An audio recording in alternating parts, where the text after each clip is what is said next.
Assalamualaikum warahmatullahi wabarakatuh. Selamat pagi Tasmania. Senang sekali di pagi hari ini saya Tia Tasma bisa menemani aktivitas Anda tentunya di program Dialog Interaktif di agenda Kamis 26 Agustus 2021. Dan pagi hari ini saya tidak sendiri, ada narasumber yang sudah hadir yang ada bersama saya saat ini dari Dinas Tenaga Kerja Koperasi dan Usaha Mikro Kabupaten Nganjuk.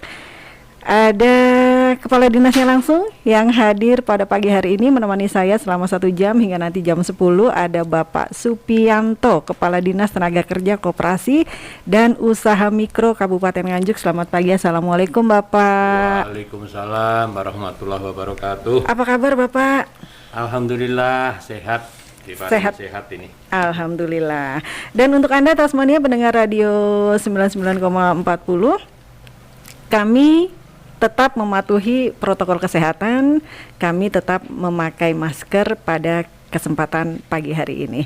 Dan sebelum kita ke agenda yang akan kita bahas ya Bapak ya di pagi hari ini, sibuk apa nih Pak untuk Dinas Tenaga Kerja sendiri nih? Untuk Dinas Tenaga di masa Kerja, pandemi ya Pak, di masa Covid kayak gini ya? Di masa pandemi seperti ini di kantor ini juga banyak para pendaftar tenaga kerja yang ingin masuk di dunia kerja di Kabupaten Nganjuk. Oke, tetap dibuka berarti ya untuk pelayanan? Tetap dibuka. Hari Senin sampai Jumat? Sampai Jumat, mulai jam 7:30 sampai jam 3:30 sore. Sampai 3:30 sore. Baik, untuk Anda Tasmania nanti juga kita undang untuk bisa bergabung di kesempatan pagi hari ini, bisa mengirimkan WhatsApp di 0 maupun telepon di 0818504444. Tentunya juga bisa yang ingin telepon secara langsung silahkan bisa di jalur 0358774494. Dan untuk tema kita pagi hari ini lebih ke adalah optimalisasi informasi pasar kerja untuk wilayah Nganjuk. Baik, sebelum kita masuk ke tema yang utama adalah optimalisasi informasi pasar kerja. Kalau kita berbicara pasar kerja pastinya bermanfaat sekali untuk para pencari kerja ya Pak ya. Tapi sebelumnya bisakah dijelaskan tentang profil dari ketenaga kerjaan sendiri yang tentunya terkait di Kabupaten Nganjuk untuk Pak Pi. Saya panggil Pak Pi ya? Iya. Oke, silahkan Pak Pi. Biar lebih enak.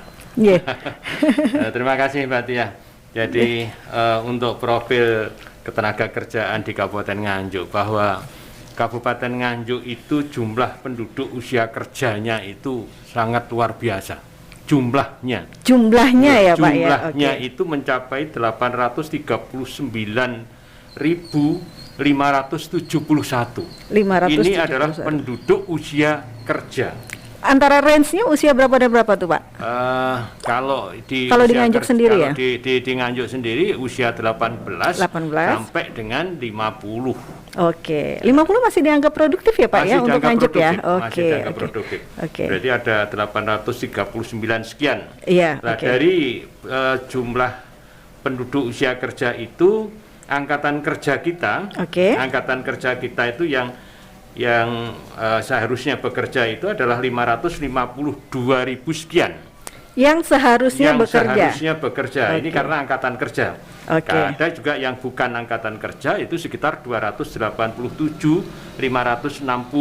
Ya, yang bukan angkatan kerja itu karena sekolah, karena mengurus rumah tangga atau mungkin yang lainnya. Jadi yang angkatan kerja itu sendiri hampir 552.000. 552.000. Dari 552.000 itu pendidikan ini rata-rata adalah dari SLTP sampai dengan SLTA yang diukur dengan jumlah sekian itu. Sehingga sebetulnya ini adalah sangat-sangat produktif untuk bisa masuk di dunia kerja yang ada di Kabupaten Nganjuk. Namun dari profil itu saya melihat yang mendaftar di Dinas Tenaga Kerja sampai saat ini itu adalah hanya sekitar 1.700-an. 1.700-an orang. Itu jadi, kenapa? Nanti bisa di ini ya Pak ya?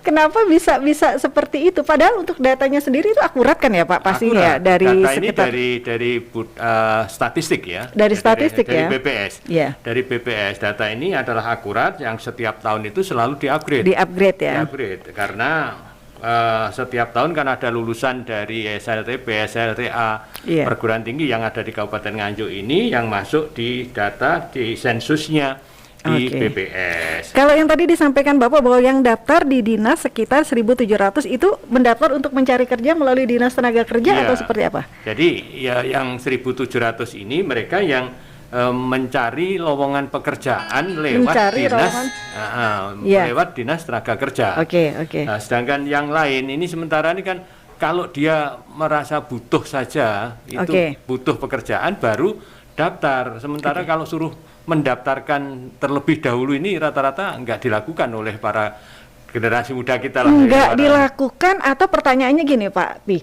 enggak dilakukan atau mereka tidak tahu informasi bahwa di Dinas Tenaga Kerja Koperasi dan Usaha Mikro Kabupaten Nganjuk itu terdapat banyak sekali lowongan pekerjaan atau bisa mendaftarkan diri ke pekerjaan, karena mohon maaf banyak sekali yang mereka mencari kerja langsung ke ke perusahaan. ya ke perusahaan maupun ke daerah-daerah atau bahkan ke teman-teman, biasanya aku minta kerja dong, kamu punya kerjaan apa, seperti itu yang biasa terjadi juga Pak Pi.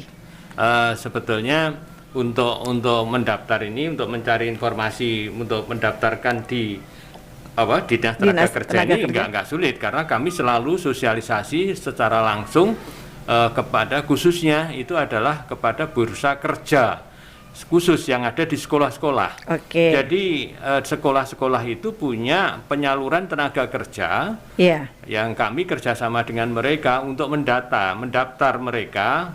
Kalau kami ada lowongan pekerjaan nanti kita salurkan lewat BKK itu. Saya potong, berarti untuk ke SMK seperti itu atau ke SLTA yang sekolah SLTA umum? semuanya, termasuk madrasah aliyah, Oke. ada yang SMA, ada yang SMK. Itu sekarang dari setiap sekolah itu sudah buka bursa kerja khusus gitu loh. Oh, berarti dari seluruh sekolah, baik itu sekolah Islam berbasis Iya. Islam maupun Pokoknya sekolah ya, umum. Sekolah umum ya, Pondok pesantren juga dimasukin, Pak? pondok pesantren. Untuk ini Sementara saat ini kami baru tahap sosialisasi karena Oke. kebetulan begini. Oke. Di pondok pesantren yang ada di Kabupaten Nganjuk ini kebetulan sekarang itu lagi ngetren buka yang namanya Balai Latihan Kerja. Oke, Balai Latihan Kerja. bantuan dari Kementerian Tenaga Kerja. Oke. Yang setiap bantuan itu ada sekitar 1 miliar itu untuk melatih para generasi muda yang ada di sekitar di pondok maupun di sekitar pondok. Di lingkungan Nah, sekitar di pondok. lingkungan Oke, itu. oke. Nah, Iya. itu kami sosialisasikan bahwa kalau nanti setelah dilatih di situ mau mencari pekerjaan, ya silahkan untuk lowongan itu bisa dilihat atau bisa didaftarkan, bisa daftar di Dinas Tenaga Kerja. Dinas Tenaga Kerja. Kalau kita berbicara tadi pencari tenaga, balik lagi ya Pak ya, pencari tenaga kerja berdasarkan pendidikan sekitar 1.700 yang datang ke dinas. iya. Oke, padahal informasi sosialisasi sudah disampaikan disampaikan. ke seluruhnya. Iya. Nah, dari data sekian 1.700 itu yang paling banyak adalah sumbernya dari SMK atau SMA umum Bapak, atau memang sama sebetulnya? Yang paling banyak itu adalah dari kejuruan. Dari kejuruan, SMK ya, kejuruan ya. Oke.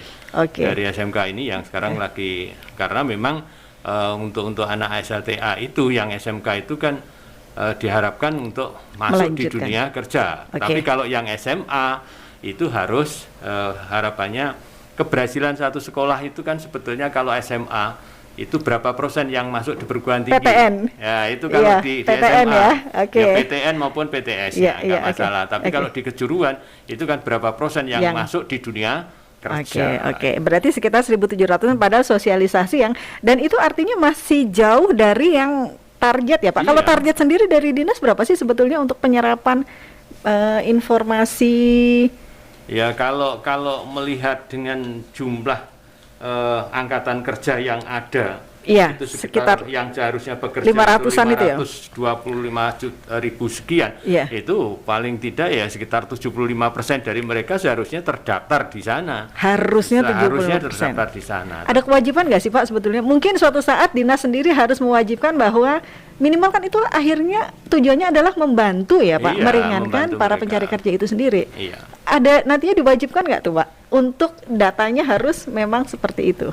Kalau untuk mewajibkan kita jelas kesulitan. Oh gitu. Karena kami harus membuat suatu peraturan terlebih dahulu. Oke. Kalau membuat sesuatu yang harus ditaati, dilaksanakan Iya. oleh mereka, berarti kami harus membuat minimal perda dulu. Jadi Oh, perda tentang kewajiban untuk mendaftar sebelum masuk di dunia kerja. Oke, itu kan akhirnya bisa membantu ya, membantu pemerintah daerah bisa. juga nanti yang terserap mana, yang tidak mana. Sedangkan untuk kalau kita tadi berbicara tentang pencari kerja yang mendaftar di dinas hanya 1.700 dari 500 sekian, kemudian kebutuhan tenaga kerja sendiri kalau di Kabupaten Nganjuk itu seberapa besar sih Pak sebetulnya? Untuk saat ini ya, kita melihat perkembangannya yang luar biasa. Untuk saat ini, Nganjuk itu kan sekarang sudah menjadi kawasan industri Nganjuk atau istilahnya King. King ya? Ya, King 1, King 2. Yang King 1 itu mulai Rejoso, Gondang, Jatikalen, Lengkong. Itu kan menjadi kawasan industri. Nah, sekarang ini kebutuhan untuk tenaga kerja di Kabupaten Nganjuk sebenarnya sangat-sangat luar biasa jumlahnya. Akan tetapi dari masyarakat sendiri pencari kerja itu malah tidak mau daftar di Kabupaten Nganjuk. Nah, ini yang saya agak lucu juga begitu ya. Kita ngambil contoh sekarang ini. Satu perusahaan yang ada di Kecamatan Gondang. PT SAI itu ya. PT perusahaan apa itu Pak? Pabrik sepatu. Pabrik sepatu itu membutuhkan tenaga kerja 5.000 sampai Desember ini. 5.000 tenaga kerja perempuan. 5.000 karena memang dari angkatan kerja yang ada atau jumlah lulusan yang ada di SMA, SMK maupun MA itu adalah mayoritas sekarang itu adalah perempuan. Anak-anak sekolah itu perempuan semua mayoritas ya. Nah, sehingga kita butuh 5.000 untuk yang mau bekerja di PT SAI yang insya Allah nanti bulan November awal itu sudah mulai operasional. Nah, sekarang dibuka pendaftaran. Dari buka pendaftaran itu ya sampai sekarang itu baru itu kalau tidak salah berdasarkan info terakhir yang masuk ya Pak yang mungkin. Info yang tadi pagi saya cek di pendaftaran itu baru 569 orang. 569 orang. Akhirnya menjadi PR dari dinas sendiri nih Pak. Iya, makanya kan kita ini yang asli Nganjuk atau sebetulnya dari daerah manapun bisa. Kesempatan ini dibuka untuk semua daerah. Tapi pastinya kalau kita sebagai warga Nganjuk inginnya seharusnya ya mendapatkan begini dari Pemkab sendiri, dari para Pak Bupati pada saat memberikan izin kepada PT tersebut ya. PT perusahaan-perusahaan yang ada di Nganjuk silakan berinvestasi di Kabupaten Nganjuk dengan satu catatan bahwa tenaga kerja yang digunakan itu adalah nanti dari Kabupaten Nganjuk. Harapannya begitu, sekitar 75% itu diharapkan dari Kabupaten Nganjuk. Tetapi sampai saat ini anak-anak dari Kabupaten Nganjuk itu mendaftar di Nganjuk saja, padahal kita sosialisasi sudah luar biasa. Sampai sekarang baru sekitar 569. Atau mungkin syaratnya Pak yang terlalu sulit. Ya kalau syaratnya nggak sulit. Bahkan sekarang tidak hanya lulusan SMA, SMK maupun MA. Ya, dibuka juga. Dia dari kejar paket pun bisa. Kejar paket bisa. Nah, bisa. Ini yang ini. Dari lulusan sekarang diturunkan. Dari lulusan SLTP pun juga bisa. Asalkan usianya. Usia berapa, Pak? Usianya itu sudah 18 tahun. 18 ya minimal. Ya, minimalnya. Sehingga nanti tidak mempekerjakan anak di bawah umur kan begitu ya. 18 sampai 35 ini sampai yang diharapkan. 35. Nah, dan jenis kelaminnya perempuan ya Pak ya. Terus ini tadi juga dibuka untuk yang S1. S1. Ya, jadi S1 semua jurusan ini kita juga membutuhkan di PT yang sama Bapak? Di PT yang sama. Ini kebutuhannya untuk yang S1. Itu untuk staf. Untuk staf itu adalah jumlah 50 orang. 50 orang. Sudah terpenuhi kuotanya? Kalau dari pendaftar yang ada ini terpenuhi. Sudah terpenuhi. Yang dari teknisi itu butuh 20 orang. Teknisi. Jadi yang S1 juga ya? Ya, S1 minimal D3 ini. D3. Misalnya jurusan IT teknologi informasi, jurusan mesin, jurusan elektro, atau jurusan listrik. Ini kita butuh 20 orang. 20 orang sudah dibuka hampir 2 minggu, ternyata kita baru dapat 3. Makanya ini saya menghimbau kepada masyarakat, bagi mereka yang masih belum mendapatkan pekerjaan, ya, untuk menjadi tenaga teknisi yang jurusan teknik-teknik itu, silahkan mendaftar untuk menjadi tenaga teknisi yang ada di PT SAI yang berdomisili di Kecamatan Gondang. Di Atau desa. bisa secara simpelnya datang ke dinas Bapak, Bisa. membawa Silahkan. langsung aja ya kita arahkan ke sana gitu loh Pak. Jadi nanti silakan datang ke dinas dengan satu persyaratan. Persyaratannya ya membuat surat lamaran Iya. kepada PT SAI, dilampiri daftar riwayat hidup, fotokopi KTP, fotokopi KK, terus fotokopi ijazah terakhir. Ijazah terakhir. Ya, SKCK yang masih berlaku, SKCK. cukup dari Polsek, tidak perlu dari Polres. SKCK yang masih berlaku. Ya, surat keterangan sehat dari puskesmas saja. Terus pas foto berwarna 4x6 2 lembar serta kartu kuning. Kartu kuning. Nanti kita bahas Bapak tentang kartu kuning ya. Sebelum ke kartu kuning, untuk tenaga yang begitu banyak sebetulnya dibuka untuk masyarakat Nganjuk ya, ada sekitar 5.000 tapi sampai sekarang juga kuotanya belum terpenuhi. Padahal tinggal beberapa bulan lagi ya Pak ya. Nah, iya. Tinggal beberapa bulan beroperasional. Selain sosialisasi di sekolah-sekolah, untuk jalur lain apa sih Pak yang dilakukan? Mungkin bisa menggandeng teman-teman dari kecamatan, kelurahan atau lain sebagainya. Surat kepada seluruh camat yang ada di Kabupaten Nganjuk sudah kita lakukan. Nggih. Terus pada saat kami ada kegiatan pelatihan di desa-desa, Nggih. saat ini kami juga sosialisasi tentang itu juga. Oke. Pada saat kami ada undangan untuk menghadiri rat koperasi yang ada di desa-desa, Yeah. kopban yang Yeah. ada, itu selalu kami sosialisasikan. Selalu kami sosialisasikan bagi masyarakat yang membutuhkan. Tetapi anehnya memang begini, di Nganjuk ini Yeah. ya, merubah kultur dari masyarakat itu masih agak kesulitan kami. Kulturnya itu bahwa mereka ingin mencari pekerjaan itu adalah di kota besar Oke. dengan upah minimum regionalnya UMR-nya adalah lebih lebih tinggi, UMR-nya lebih tinggi. Anak-anak kita yang dari SMK yang lulus itu rata-rata mesti larinya Surabaya, Sidoarjo, Gresik, Mojokerto. Oke. Karena di sana sudah 4 juta. Oke. Kalau di Nganjuk sendiri sekarang berapa Ya, Pak? sekitar 2 juta kan? Sekitar 2 juta, 2 juta sebetulnya. 1,9 sekian. Jadi Oke. maksimal seperti di SAI itu sekitar 2 juta nanti 2 gaji jutaan. yang diberikan. Oke, oke. Makanya kan ini anak-anak lari ke luar daerah mencari tempat yang UMR-nya lebih tinggi. Padahal mereka lupa Secara ekonomi? secara ekonomi bahwa kebutuhan hidup di sana itu lebih tinggi. Oke. Terus yang kedua untuk kosnya. Iya. Ya ini kan juga belum transportasinya dan lain sebagainya. Kos saja kalau di Nganjuk paling 200-250 kan sudah Iya. cukup. Kalau di Misalnya- Nganjuk nggak usah kos lah Pak, Nah, pulang. ya, misalnya yang Oke. rumahnya sebelah selatan, misalnya dari sawahan dari Iya. mana, kalau harus sip malam kan harus Oke. juga kos kalau misalnya Oke. di utara.